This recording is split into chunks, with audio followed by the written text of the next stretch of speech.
नमस्कार साथियों, स्वागत और अभिनंदन आप सभी का। साथियों, आज इस पेपर के बारे में हम चर्चा कर रहे हैं, वो है आपके आयुर्वेद डिपार्टमेंट जो अभी दिसंबर 2021 के अंदर पेपर हुए, उनके अंदर राजस्थान जीके के आपके 30 क्वेश्चन आए थे। देखिए क्वेश्चन किस लेवल के थे और पूछने का तरीका क्या था, क्योंकि पुराने पेपरों के माध्यम से हम यही तो समझ रहे हैं कि हम जो पढ़ रहे हैं वो सही दिशा है कि नहीं है, क्योंकि एग्जामिनर के पूछने के तरीके क्या है और आपको किस तरीके से पढ़ना है। आइए चर्चा करते हैं एक एक क्वेश्चन के बारे में। सबसे पहला क्वेश्चन आपके स्क्रीन पर ये रहा, देखिए पहला क्वेश्चन आपके सामने पूछा जा रहा है आपको कि निम्न में से पंचकूटा सब्जी में शामिल नहीं है। देखिए इस प्रकार के भी क्वेश्चन आपसे पूछे जाते हैं। पहला क्वेश्चन बहुत शानदार, बताइएगा कि इसका आंसर क्या है। पंचकूटा सब्जी में शामिल नहीं है।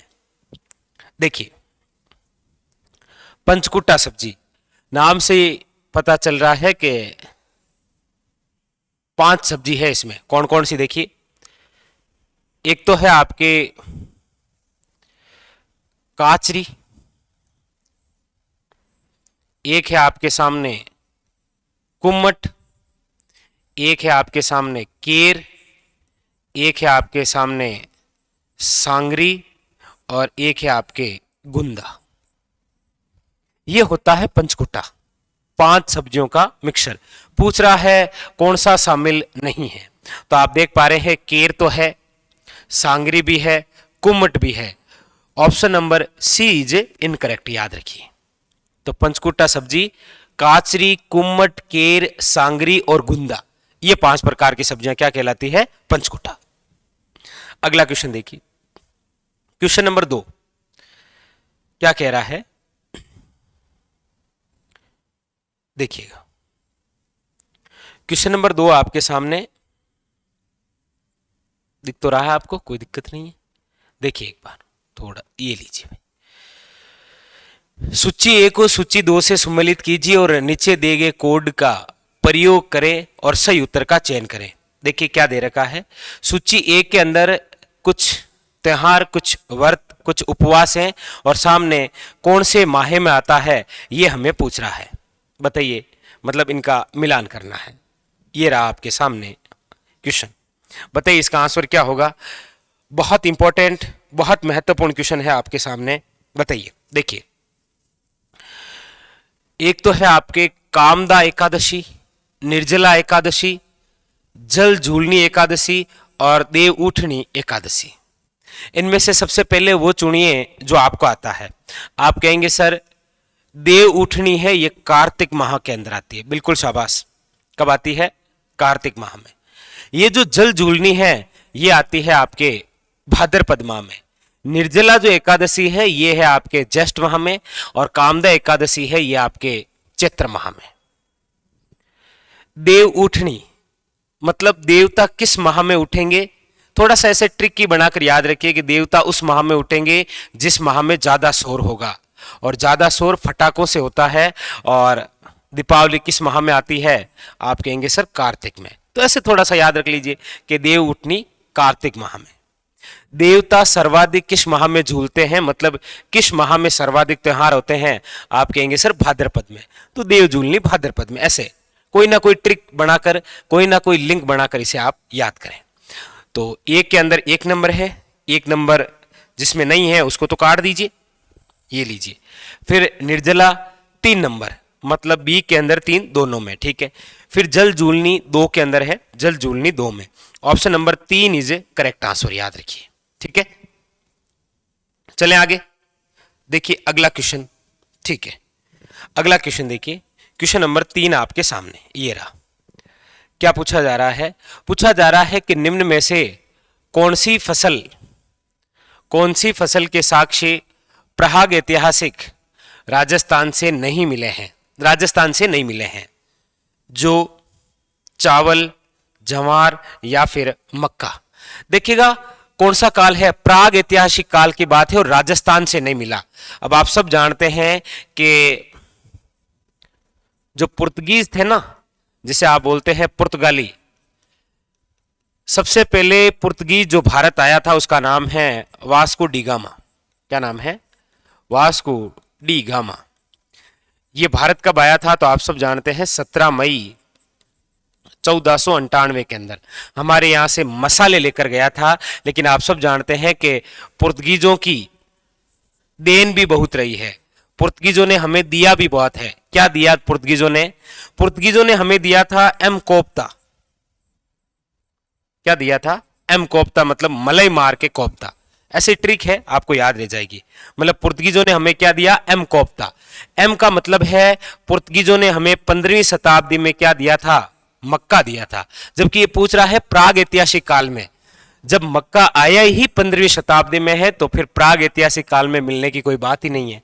यहां पर ऑप्शन तो 4 आ जाएगा। लेकिन और भी देखिए, जैसे पुर्तगीजों ने हमें सी से काजू दिया, ओ से इन्होंने हमें ऑरेंज यानी कि संतरा दिया, पी से मतलब इन्होंने हमें पपीता दिया, टी से मतलब इन्होंने हमें तंबाकू दिया, और ए से मतलब इन्होंने हमें आलू दिया। ये पुर्तगीजों की देन थी। पूछ रहे हैं किसके साक्ष्य नहीं मिले थे? याद रखिएगा ऑप्शन नंबर 4, और वह है आपके सामने मक्का। क्लियर है क्वेश्चन नंबर 3? चलिए आगे बढ़ते हैं। अगला क्वेश्चन क्या कह रहा है? अगला आपसे पूछा जा रहा है कि मध्यकालीन राजस्थान में नील की खेती के लिए निम्न में से कौन सा स्थान प्रसिद्ध रहा है? देखिएगा, हमारे राजस्थान में नील की खेती की बात करते हैं तो स्थान प्रसिद्ध है आपके बयाना। बयाना कहां पर है? तो याद रखिएगा भरतपुर। नील की खेती के लिए भी प्रसिद्ध है, और बयाना के अंदर ही आप याद रखिएगा राजस्थान का प्रथम विजय स्तंभ है। राजस्थान का फर्स्ट विजय स्तंभ, जिसे आप क्या बोलते हैं? भीमलाट। क्या बोलते हैं? भीमलाट। जिसका निर्माण किसने करवाया था? तो समुद्रगुप्त के काल में, याद रखिएगा। और इसके अलावा बयाना से हमें गुप्तकालीन सिक्कों का भंडार भी मिला है। गुप्तकालीन सिक्कों का भंडार। और कौन से गुप्तकालीन शासक? तो याद रखिएगा कुमारगुप्त। कुमारगुप्त के। ठीक है, तो option number 3 is correct answer. वैसे आप सभी जानते होंगे नील की खेती के लिए गांधी जी द्वारा आंदोलन भी किया गया था 1917 के अंदर, जिसे आप पढ़ते हैं चंपारण किसान आंदोलन बिहार में। राजकुमार शुक्ल के कहने पर यहां पर गांधी जी ने भाग लिया, और गांधी जी पहली बार यहां पर सफल हुए थे। क्योंकि 15 में तो आए थे, 16 के अंदर साबरमती आश्रम की स्थापना की, 17 के अंदर ये चंपारण किसान आंदोलन में, फिर 18 के अंदर खेड़ा, 18 के अंदर ही अहमदाबाद मजदूर मिल से जुड़े। तो यहां पर 3 नंबर इज करेक्ट आंसर। बाकी ये भी याद रखिए राजस्थान का प्रथम विजय स्तंभ, ये भी अच्छा क्वेश्चन है, कई बार पूछा जाता है। अगला क्वेश्चन देखिए। अगला आपके सामने क्वेश्चन पूछा जा रहा है आपको, निम्न में से किसका संबंध ताम्रवती नगरी से है? ये देखिए रिपीटेड क्वेश्चन है, कई बार आता है। ताम्रवती नगरी, कालीबंगा, आहाड़, बेराट या फिर बागोर। देखिए ताम्रवती जो नगरी है वो तो है आपके कौन सी? आहाड़। याद रखिए ये जो आहाड़ है ये आपके किस जिले में है? तो उदयपुर के अंदर। नदी कौन सी है? तो याद रखिएगा आयड़। खोज किसने की? तो अक्षय कीर्ति व्यास ने। अक्षय कीर्ति व्यास कब की थी? 1953 में। ये एक प्रकार की याद रखिएगा ग्रामीण सभ्यता है। क्या है? ग्रामीण सभ्यता। अच्छा, पुरुष प्रधान रही है, मतलब पितृसत्तात्मक हो गई, और ये एक प्रकार की संयुक्त परिवार वाली क्या रही है? सभ्यता, संयुक्त परिवार की। ये जरूर याद रखिएगा, वेरी वेरी इंपॉर्टेंट। और उत्खननकर्ता की बात करें तो सबसे पहले आर.सी. अग्रवाल द्वारा उत्खनन किया गया, और उसके बाद में एच.डी. सांखलिया, हसमुख धीरजलाल सांखलिया द्वारा, जो पुन्ना के प्रोफेसर रहे थे, इनके द्वारा भी यहां पर पुण्य उत्खनन किया गया। ठीक है, चलिए आगे बढ़ते हैं और क्वेश्चन नंबर नेक्स्ट देखिए। अगला क्वेश्चन नंबर है आपके सामने कि बीकानेर रियासत में दुलमेरा जो स्थान है वो किस खनिज के लिए प्रसिद्ध था? तो ऑप्शन 1 है पत्थर, अब्रक, कोयला या फिर तांबा। तो बीकानेर रियासत में जो दुलमेरा क्षेत्र है वो किस खनिज के लिए प्रसिद्ध था? तो याद रखिएगा पत्थर। बीकानेर के अंदर जो पत्थर मिलेंगे आपको लगभग लाल पत्थर, जैसे लाल पत्थर से ही निर्मित मिल जाएगा आपको कौन सा? जूनागढ़ किला। कौन सा है? जूनागढ़, और वैसे लालगढ़ प्लेस भी तो है, वो गंगा सिंह द्वारा अपने पिता लाल सिंह की याद में करवाया गया लाल पत्थरों से। अगला क्वेश्चन देखिए, क्वेश्चन नंबर है आपके सामने 7। देखिए क्या पूछ रहा है, पूछा जा रहा है गोखरू एक आभूषण भी है, आपको कमेंट करके बताना है जिनका संबंध शरीर के किस अंग से है। गोखरू का मुख्यतः निम्न में से किस विकार के इलाज में उपयोग किया जाता है। गोखरू का मुख्यतः किस विकार के इलाज में किया जाता है, याद रखिएगा मूत्र विकार में। Option number 4 is a correct answer. Question number देखिए आपके सामने है 8। क्या पूछा जा रहा है, पूछा जा रहा है आपको कि निम्न में से केलीगोनम और पोलीगोनाइडिया क्या है। मतलब यहां पर कोई ना कोई साइंटिफिक नाम दे रखा है, आपको पूछ रहा है ये किसका है। देखिएगा खेजड़ली के अगर हम साइंटिफिक नाम की चर्चा करें तो खेजड़ली का साइंटिफिक नाम तो होता है प्रोसोपिस सिनेरेरिया। क्या है, प्रोसोपिस सिनेरेरिया, ठीक है। फिर है फोग, तो याद रखिए ये जिसका वैज्ञानिक नाम है वो है आपके फोग। रोहिड़े की बात करते हैं तो रोहिड़े का तो हो जाएगा आपके टिक्का मेला अंडुलेटा, ये थोड़ा सा याद रखिए, ठीक है, ऐसे पूछ लेता है कभी। तो यहां पर तो option number 2 is a correct answer, ठीक है। चलिए नेक्स्ट, अगला क्या है, पाली जिले के बिराटिया खुर्द में जो मेला भरता है उसका संबंध किससे है।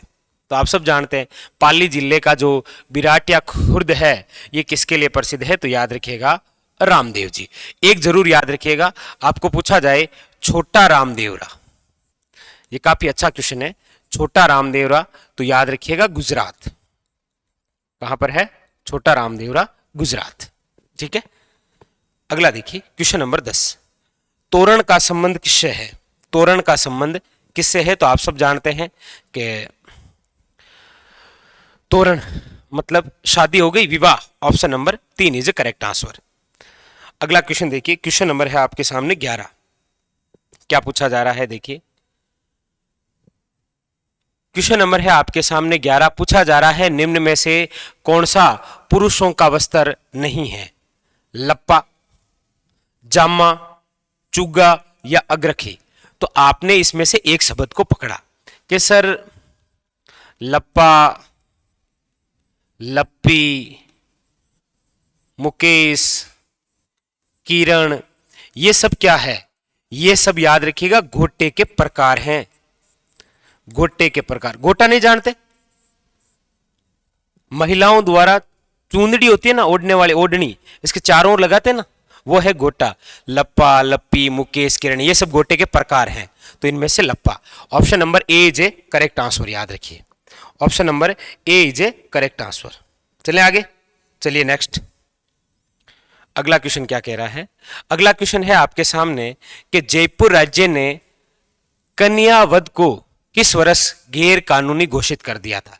यहां पर तो जयपुर में पूछा जा रहा है, कोई दिक्कत नहीं है, option number C is correct answer 1844। लेकिन याद रखिए आपको पूछा जाए राजस्थान की वे प्रथम रियासत जिसने सती प्रथा पर रोक लगाई थी, तो याद रखिएगा 1822, और वो है आपके कौन सी, याद रखिएगा बूंदी। पूछा जाए राजस्थान की वे पहली रियासत जिसने कन्यावध पर रोक लगाई, तो 1833, और वह है आपके सामने कोटा।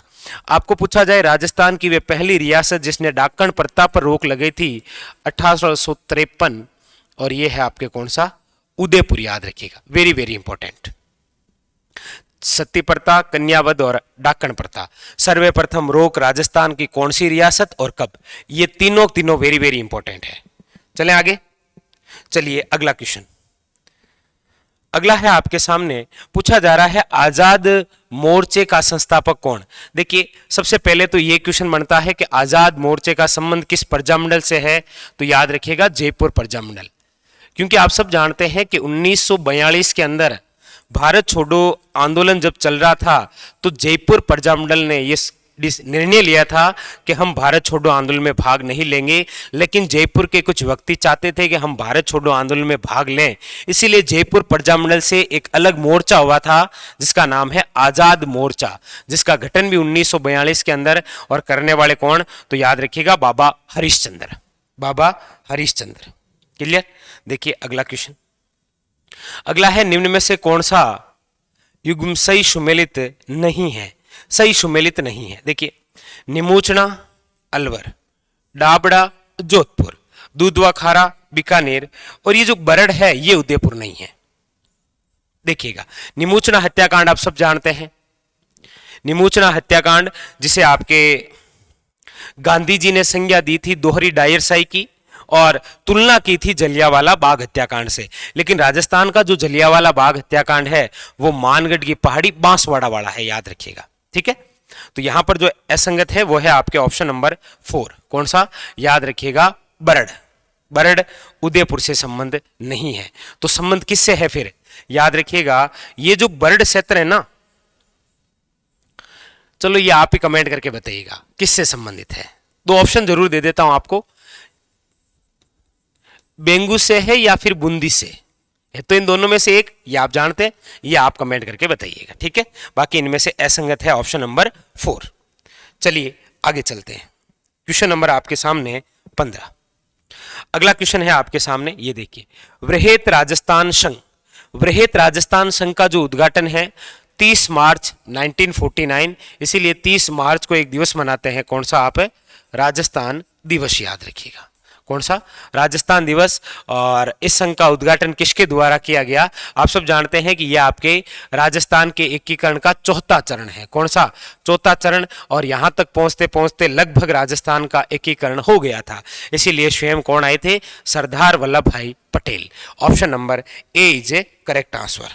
नेक्स्ट देखिए अगला क्वेश्चन, अगला है आपके सामने क्वेश्चन नंबर 16। देखिए क्या कह रहा है, निम्नलिखित को सुमेलित कीजिए और नीचे दिए गए कूट से सही उत्तर का चयन कीजिए। एक तरफ सूची ए और सूची 2, मतलब एक तरफ कुछ प्रदेश दे रखे हैं और एक तरफ चोटियां दे रखी है, और हमें पूछा जा रहा है किसका मिलान करना है। समझ गए? चलिए मिलान कर ही देते हैं। देखिए उत्तरी अरावली की इनमें से कौन सी चोटी है? आप कहेंगे सर उत्तरी अरावली की जो चोटी है वो है सर्वोच्च आपके रघुनाथगढ़। कौन सी है? रघुनाथगढ़, जिसकी ऊंचाई है 1055, और किस जिले के अंदर है? तो याद रखिए सीकर। मध्य अरावली की यदि मैं बात करूंगा तो मध्य अरावली के अंदर आएगी आपके टोडगढ़। कौन सी है? टोडगढ़, जिसका दूसरा नाम है आपके घोरमजी, जिसका तीसरा नाम है मोराय जी। मोराय जी, ठीक है। यह आपके कहां पर है? याद रखिएगा अजमेर में।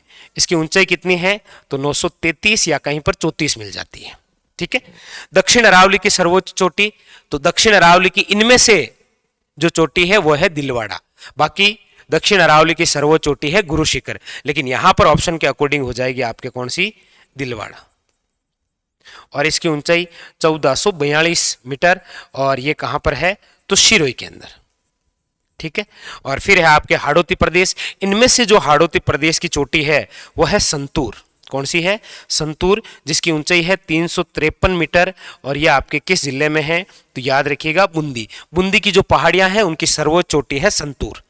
तो उत्तरी अरावली की रघुनाथगढ़, मध्य अरावली की टोडगढ़, दक्षिण अरावली की दिलवाड़ा, और हाड़ौती की क्या हो गई आपके? संतूर। क्लियर? आगे बढ़े, चलिए अगला क्वेश्चन देखिए। अगला क्वेश्चन है आपके सामने क्वेश्चन नंबर 17। देखिए क्या पूछा जा रहा है, बहुत अच्छा क्वेश्चन है, बड़े आराम से देखना है आपको। ठीक है, देखिए क्या पूछा जा रहा है। पूछा जा रहा है आपको निम्नलिखित में से कौन सा राजस्थान के पठारों का पश्चिम से पूर्व सही क्रम है। कितना शानदार क्वेश्चन, और ऐसे क्वेश्चन पुराने पेपरों में मिलेंगे। पूछा जा रहा है कि ऐसा कौन सा सही क्रम है जिसमें पश्चिम से पूर्व है पठार, और पठार 4 ऑप्शन में दे रखे हैं, हाड़ौती, उपरमाल, लसाड़िया और भोराट। चलिए कोई दिक्कत नहीं है, हम इसको करते हैं मैप के माध्यम से सॉल्यूशन। क्या पूछ रहा है? पश्चिम से पूर्व की ओर, ये पश्चिम है और ये पूर्व है। सबसे पहले इनमें से कौन सा पठार आएगा? तो आप सब जानते हैं कि जब इन पठारों को आप पढ़ते हैं तो आप कहेंगे सर इनमें से सबसे पहले जो पठार आएगा हाड़ौती आएगा। जी नहीं, हाड़ौती तो इधर है, हाड़ौती तो सबसे आखिरी में आने वाला है। तो क्या हमारा आंसर यहीं से निकलने की संभावना है कि हाड़ौती सबसे आखिरी में? मतलब इसमें तो है नहीं, इसको छोड़ दीजिए, इसमें भी नहीं है, इसको छोड़ दीजिए। हमारे सामने 2 ऑप्शन है, या तो 3 होगा और या कौन सा होगा? 4। चलिए कोई नहीं, इसमें हाड़ौती के बाद में कौन सा दे रखा है, लसाड़िया, और इसने हाड़ौती के बाद में कौन सा दे रखा है, उपरमाल। यही से हम निकाल सकते हैं, कोई दिक्कत नहीं है भाई। ये तो हमें पता चल गया कि इनमें से सबसे इधर वाला पूर्व में कौन सा आएगा, हाड़ौती, मतलब सबसे आखिरी में हाड़ौती आएगा। ये भी हाड़ौती है, ये भी हाड़ौती के जस्ट पहले कौन सा है, एक तो है लसाड़िया। लसाड़िया कहां पर आता है, आप कहेंगे सर लसाड़िया है उदयपुर में, यहां पर, ठीक है। और इधर कौन सा है, उपरमाल का पठार। उपरमाल का पठार आप सब जानते हैं कि ये जो उपरमाल का पठार है ये है आपके भैंसरोडगढ़ से लेकर बिजोलिया, मतलब चित्तौड़गढ़ से भीलवाड़ा, चित्तौड़गढ़ से भीलवाड़ा। मतलब हाड़ौती से पहले लसाड़िया नहीं होगा, हाड़ौती से यहां पर पहले कौन सा आ जाएगा, ये चित्तौड़ी तो है, यहां पर आ जाएगा कौन सा, ये लीजिए उपरमाल। अच्छा, उपरमाल के बाद में ये आ जाएगा आपके, देख लीजिए अब तो ये आपको पता भी चल गया कौन सा राइट होगा, option number 4 is a correct answer. उसके बाद में कौन सा आ जाएगा आपके, तो आप कहेंगे सर लसाड़िया, और लसाड़िया के बाद में आपके मेवाड़ का आ जाएगा पूरा कौन सा, भोराट। तो इस प्रकार से क्वेश्चन पूछा है और ये क्वेश्चन ऐसे ही सोल्व होता है, ठीक है। तो सबसे पहले कौन सा आ जाएगा इधर, भोराट, फिर आ जाएगा लसाड़िया, फिर आ जाएगा उपरमाल, और फिर हाड़ौती का पठार। बहुत शानदार क्वेश्चन था भाई। क्वेश्चन नंबर देखिए नेक्स्ट आपके सामने है 18 नंबर, क्या कह रहा है देखिए 18 नंबर क्वेश्चन, ये लीजिए। पूछा जा रहा है आपको कि निम्नलिखित में से कौन सा मैदान माही और उसकी सहायक नदियों द्वारा अपवाहित मैदान है, कौन सा है, माही है, सिंपल सी बात है, तो ढूंढ लीजिए, या तो 56 नाम मिल जाएगा, 56 का मैदान, या फिर कांठल का मैदान। ये दो ही तो मैदान है इसमें, देखिए 56 का मैदान, चलिए यही हो गया फिर, option number A is correct answer. 56 का मैदान ही तो है, क्योंकि नाली जो प्रदेश है ये तो घग्गर का भाग हो गया, और दक्षिण पूर्वी राजस्थान की निर्मित नदियां मतलब ये भाग है हाड़ौती का, और बनास बेसिन तो आप जानते ही हैं, माई से अलग है वो, माई अरब सागर की है, और बनास आप सब जानते हैं चंबल की सहायक नदी है। अगला क्वेश्चन देखिए, क्वेश्चन नंबर है आपके सामने 19, क्वेश्चन नंबर है आपके सामने 19, देखिए क्या पूछा जा रहा है। क्वेश्चन नंबर 19 आपसे पूछ रहा है,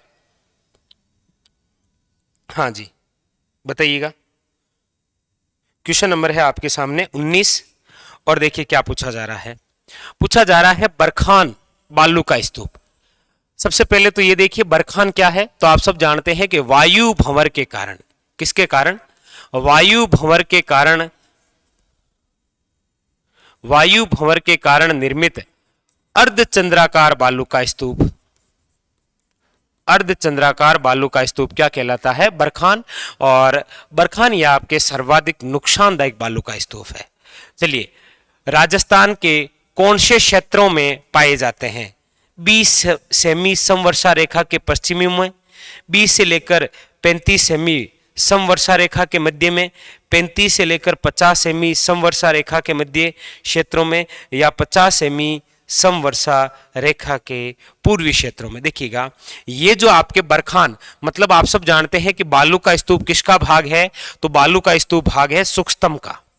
किसका है भाई, सूक्ष्मतम का।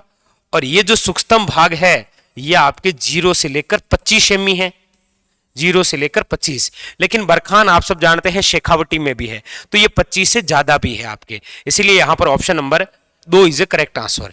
20 से लेकर 35 सेमी तक जो वर्षा है उसमें आपको मिल जाएगा कौन सा, बरखान। क्लियर, चलिए आगे।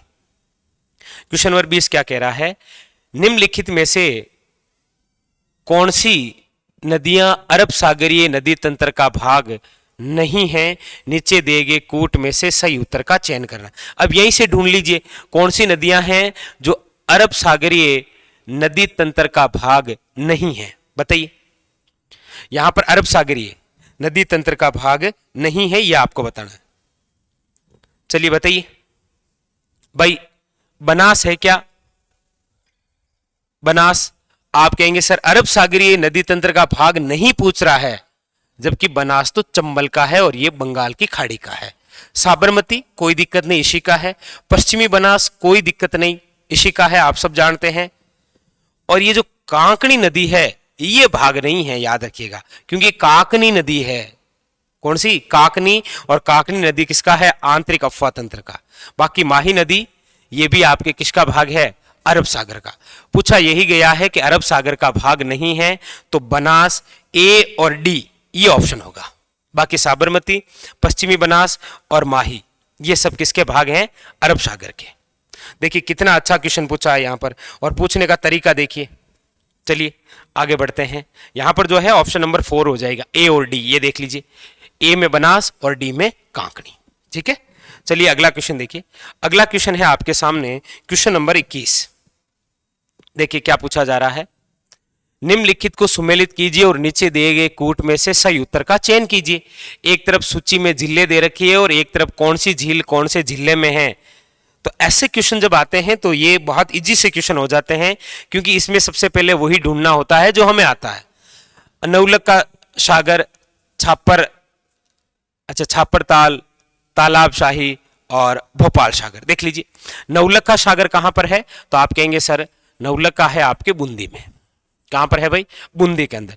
छापर ताल कहां पर है, आप कहेंगे सर ये है चूरू में। ठीक है, तालाब शाही कहां पर है? धौलपुर में। देखिएगा एक तो ये बहुत इंपॉर्टेंट है, वन लाइनर भी पूछता है। तालाब शाही कहां पर है, तो याद रखिएगा धौलपुर में। एक आप ये भी ध्यान रखिएगा कि किशोर सागर तालाब कहां पर है। किशोर सागर कई बार वन लाइनर पूछ लेता है, तो याद रखिएगा कोटा के अंदर। और एक बाई जी का तालाब कहां पर है, मतलब बाई का तालाब, तो याद रखिएगा बांसवाड़ा में। कहां पर है? बांसवाड़ा के अंदर। ये भी खासा इंपॉर्टेंट है। और बाकी ये तो हो ही गया आपसे, देख लीजिए नवल सागर बूंदी, छापर हो गया आपके चूरू, तालाब शाही धौलपुर, पीछे बचा भोपाल सागर, ये चित्तौड़गढ़। मतलब option number A is a correct answer. Option number A is a correct answer. Clear? चलिए नेक्स्ट देखिए क्या पूछा जा रहा है। क्वेश्चन नंबर अगला है, मृदा का प्रकार जो कि राजस्थान में प्रमुखता झालावाड़, बारां, कोटा, मतलब हाड़ौती क्षेत्र की बात है। और आप सब जानते हैं कि हाड़ौती में तो मिट्टी मिलती है कौन सी? काली। ऑप्शन ढूंढ लीजिए, option number 2 is a correct answer, काली रेगुर मृदा। ठीक है, चलिए अगला क्वेश्चन देखिए। अगला है आपके सामने, वही नीचे दिए गए कूट का चयन करना है। एक तरफ गो नस्ल है और एक तरफ क्षेत्र दे रखा है, आपको यहां पर चयन करना है। थोड़ा सा छोटा कर देता हूं ताकि सारे ऑप्शन भी आप आराम से देखें। ये देख लीजिए, ठीक है, दिख रहा है आपको आराम से, कोई दिक्कत नहीं है। देखिए देखिए सबसे पहले थार पारकर। अब नाम से पता चल रहा है थार पारकर है, मतलब ये इधर से थार को पार करते हुए आएगी, इधर से आएगी। अब इधर वाले क्षेत्र देखिए कौन से दिख रहे हैं आपको? बाड़मेर, पाली, जालोर, और एक है आपके बाड़मेर, जोधपुर, जैसलमेर। आप कहेंगे सर थार पारकर जो नस्ल है वो है आपके, अच्छा झालावाड़, कोटा, उदयपुर, इधर है आपके अजमेर, भीलवाड़ा, पाली, और बाड़मेर, जोधपुर, जैसलमेर। अच्छा थार पारकर भी है। अच्छा इसके अलावा आपके कांकरेज भी है। चलो पहले थार पारकर देख ली। तो थार पारकर हो गया आपके कौन सा? जैसलमेर, बाड़मेर और आपके जोधपुर, मिलान कर दीजिए थार पारकर का 4 से। ठीक है, पहला तो ये हो गया। दूसरा है कांकरेज। अब कांकरेज जो है ये है आपके बाड़मेर, पाली और जालोर के अंदर। बाड़मेर, पाली और जालोर के अंदर। फिर है आपके मालवी, तो मालवी तो आपकी ये रही, मालवी मतलब मालवा, ये रहा मालवा। और मालवा के शट्टिक में यहां पर देखिए जिले कौन कौन से हैं? झालावाड़ है, कोटा है, उदयपुर है। मालवी का मिलान इनसे कर लीजिए। गिर है, ये गिर है आपके अजमेर, भीलवाड़ा और पाली। तो इस प्रकार गाय की नस्लें और क्षेत्र। बहुत अच्छा क्वेश्चन है ये, इस प्रकार के क्वेश्चन आपको पूछे जाते हैं भाई। चले आगे, चलिए देखिए अगला क्वेश्चन देखिए। ये रहा आपके सामने, क्या पूछा जा रहा है? पूछा जा रहा है आपको कि राजस्थान के कौन से जिलों में उच्चतम व निम्नतम दशकीय जनसंख्या वृद्धि दर सन 2001 से 11 के मध्य अंक। सर्वाधिक दशकीय जनसंख्या वृद्धि तो आप सब जानते हैं सर, उच्चतम की बात होगी तो बाड़मेर 32.5%, सॉरी, और निम्नतम की बात होगी तो आपके कौन सा हो जाएगा? गंगानगर 10%। 10%, मतलब option number 3 is a correct answer. Option number 3 is a correct answer. Clear? चलिए नेक्स्ट क्वेश्चन देखिए। अगला है आपके पूछा जा रहा है आपको कि राजस्थान के कौन से जिलों में सर्वाधिक अनुसूचित जाति और अनुसूचित जनजाति जनसंख्या पाई जाती है। अब सिंपल सी बात है, राजस्थान के कौन से जिलों में सर्वाधिक अनुसूचित जाति और अनुसूचित जनजाति है? तो गंगानगर बांसवाड़ा नहीं है, बांसवाड़ा गंगानगर नागौर बांसवाड़ा, जयपुर और उदयपुर, ऑप्शन नंबर 4, क्योंकि यहीं पर है सर्वाधिक एससी और एसटी आपके, या तो जयपुर या फिर आपके जोधपुर के अंदर। ठीक है, चलिए नेक्स्ट अगला देखिए। सूची 1 का सूची 2 से मिलान करना है। एक तरफ कुछ क्षेत्र दे रखे हैं और एक तरफ आपको नदियों से पूछ रहा है, कोई दिक्कत नहीं। खमनोर की पहाड़ियां कहां पर है? राजसमंद में। कौन सी नदी निकलती है? आप कहेंगे बनास। 1 में 3 है, ढूंढ लीजिए 1 में 3, option number A is correct answer. Gogunda तो आप देख लीजिए, आयड़ यानी कि बेड़च निकलती है, आयड़ नदी यहां गोगुंदा से निकलती है और आयड़ जब उदय सागर में गिरती है तो वापस बेड़च के रूप में निकलती है। बेराट की पहाड़ियां हैं तो आप देख लीजिए कौन सी हो जाएगी? बाणगंगा। और उसके बाद में बची ही कौन सी है आपके? छोटी सादड़ी, तो जाखम नदी वैसे जाखमिया गांव से निकलती है ये। ठीक है, अगला क्वेश्चन देखिए। क्वेश्चन नंबर है आपके सामने 27। बहुत अच्छा क्वेश्चन आ रहा है भाई। देखिए क्वेश्चन नंबर 27 आपसे पूछा जा रहा है वालरा कृषि पद्धति। वालरा कृषि पद्धति वही है आपके आदिवासियों की कृषि, जिसे आप बोलते हैं झुम्मिंग कृषि, जैसे भीलों द्वारा तो आपके चिमाता या दजिया। यहां पर पूछ रहा है राजस्थान में वालरा कृषि पद्धति कहां होती है? आदिवासी क्षेत्र राजस्थान का दक्षिणतम भाग है, डूंगरपुर, बांसवाड़ा और Udaipur, option number 2 is a correct answer. Next question देखिए। क्वेश्चन नंबर है आपके सामने 28, ये लीजिए। वही है सूची 1 का सूची 2 से मिलान करना है।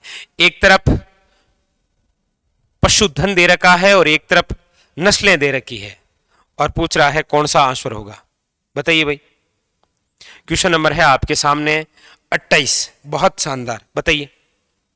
देखिए सबसे पहले गाय, भैंस, भेड़ और बकरी, इनमें वो ढूंढिए जो आपको बिल्कुल आसान से लग रहा है। इनमें से आप देखते हैं तो आपको लगता है सर राठी जो है वो तो गाय है। चलिए मिलान कर दीजिए 1 का 2 से, 1 का 2 से आपका तो काम यही हो गया। फिर भी देख लेते हैं, आगे देख लीजिए। मुर्रा, सुरती या मैसाना, ये आपके भैंस है। ठीक है, नाली मिल गई मतलब ये भेड़ है, और इधर जमुनापुरी या बरबरी मिल गई ये बकरी है। ऐसे क्वेश्चन आ जाए फिर मारे वाली बात है, जीव और रुझाव नहीं, अच्छे से हो गया। चलिए अगला क्वेश्चन देखिए। क्वेश्चन नंबर है आपके सामने 29। क्या पूछ रहा है? वाह, ये भी बड़ा शानदार क्वेश्चन। वही सूची 1 का मिलान करना है। राजस्थान जनगणना 2011 के अनुसार पूछ रहा है सूची 1 का सूची 2 के साथ में मिलान करते हुए। देखिए दशक की वृद्धि कितनी हुई, लिंगानुपात कितना है, साक्षरता दर और घनत्व, चारों चीजें पूछी गई। और कितना शानदार क्वेश्चन। इस बार जो दशक की वृद्धि रही 2011 की, वो आपके कितनी रही? आप कहेंगे 21.31%। ठीक है, लिंगानुपात कितना है? तो याद रखिए 928। साक्षरता दर कितनी है? 66.11। और घनत्व कितना है? 200। बस चारों ही चीजें पूछ ली आपके वन लाइनर। बहुत अच्छे क्वेश्चन। चलिए अगला क्वेश्चन देखिए, और यह है आपके सामने अंतिम क्वेश्चन, ये लीजिए। देखिए क्या पूछ रहा है। क्वेश्चन नंबर है आपके सामने 30। देखिए राजस्थान जनगणना 2011 के अनुसार उच्चतम व निम्नतम जनसंख्या घनत्व वाले जिले। राजस्थान जनगणना 2011 के अनुसार उच्चतम तो आप सब जानते ही हैं। आप कहेंगे सर जयपुर है 595, और निम्नतम तो आप कहेंगे सर जैसलमेर है, और वो कितना है? 17। ये लीजिए, मतलब हो गया ऑप्शन नंबर 3। तो ये था आपके आयुर्वेद लेक्चरर का जो पेपर हुआ था दिसंबर 2021 में। क्वेश्चन देखे बहुत ही शानदार क्वेश्चन थे। 30 के 30 क्वेश्चन, मतलब डबल कर दे 60 क्वेश्चन हमने लगभग देखे। और किस लेवल के क्वेश्चन थे, बहुत अच्छे क्वेश्चन। फिर मिलेंगे इसी प्रकार एक और सेशन के साथ, तब तक के लिए धन्यवाद। हंसते रहिए, मस्त रहिए और लक्ष्य की प्राप्ति तक रुकिएगा मत। धन्यवाद।